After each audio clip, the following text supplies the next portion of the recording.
Trump తాజాగా మరో ఉత్తర్వు జారీ చేశారు. ప్రస్తుతానికి ఇరాన్తో యుద్ధం చేయట్లేదు. నిజానికి రేపు ఉదయం అంటే నెక్స్ట్ డే ఇమ్మీడియట్గా ఆయన స్టేట్మెంట్ ఇచ్చిన దానికి నెక్స్ట్ డే మార్నింగ్ అటాక్ చేద్దామని ఆయన నిర్ణయించుకున్నారు. కానీ చేయట్లేదు.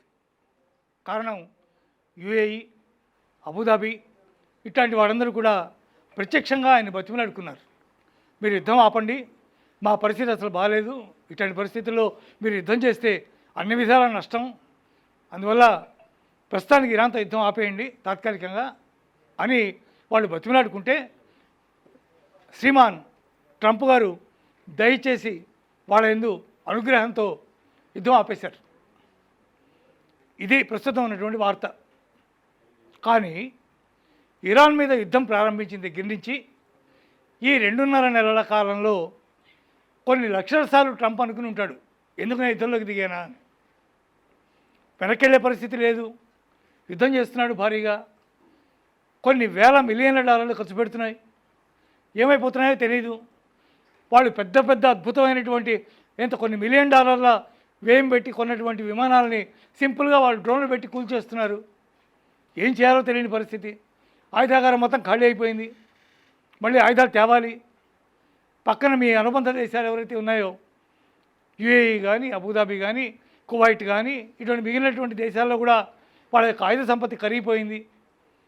పైగా దుబాయ్ లాంటి స్థలంలోనే ప్లేస్లోనే బ్రహ్మాండమైనటువంటి దాడులు జరిగినాయి. అనేక చోట్ల విధ్వంసం జరిగింది. చాలా చోట్ల ఆయిల్ రిఫైనరీస్ మీద దాడులు జరిగింది. వాళ్ళందరూ కోలుకోవడానికి చాలా సంవత్సరాలు పట్టే పరిస్థితి ఉంది.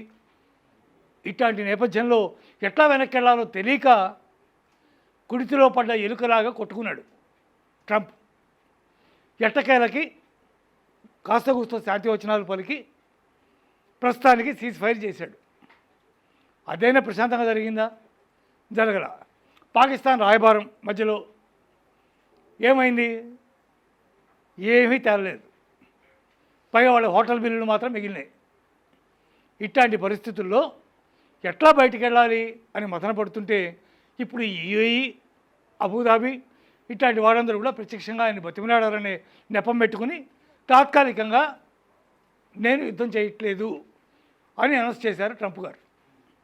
నిజానికి ట్రంప్ పారిపోయినట్టు లెక్క.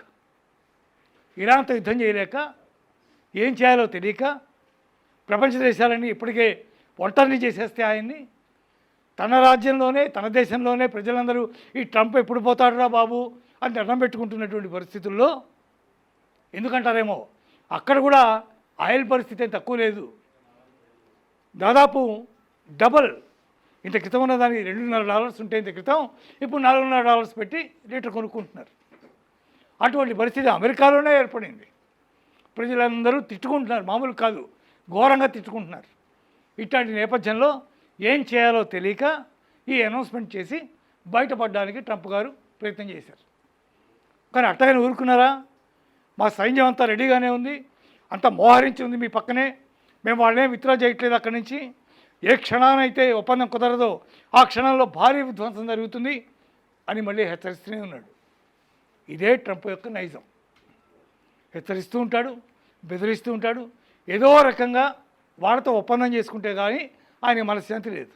ఆ ఒప్పంద పత్రం మీద సంతకం పెట్టే పరిస్థితి రావట్లేదు. ఎప్పటికప్పుడు ఇరాన్ తమ యొక్క డిమాండ్స్ అన్నిటిని కూడా పంపిస్తోంది. వాటన్నిటిని ఆయన తిరస్కరిస్తూనే ఉన్నాడు. ఇట్లాంటి నేపథ్యంలో ఎప్పుడు అది జరిగేది ఎప్పుడు తెలియదు. కానీ ప్రస్తుతానికైతే యుద్ధం వాయిదా పడింది. అందువల్ల ట్రంప్ మహాశయుడి యొక్క ఘనత వహించినటువంటి ఈ యుద్ధ ప్రక్రియ తాత్కాలికంగా ఇలా ముగిసింది. ముందేమవుతుందో చూద్దాం.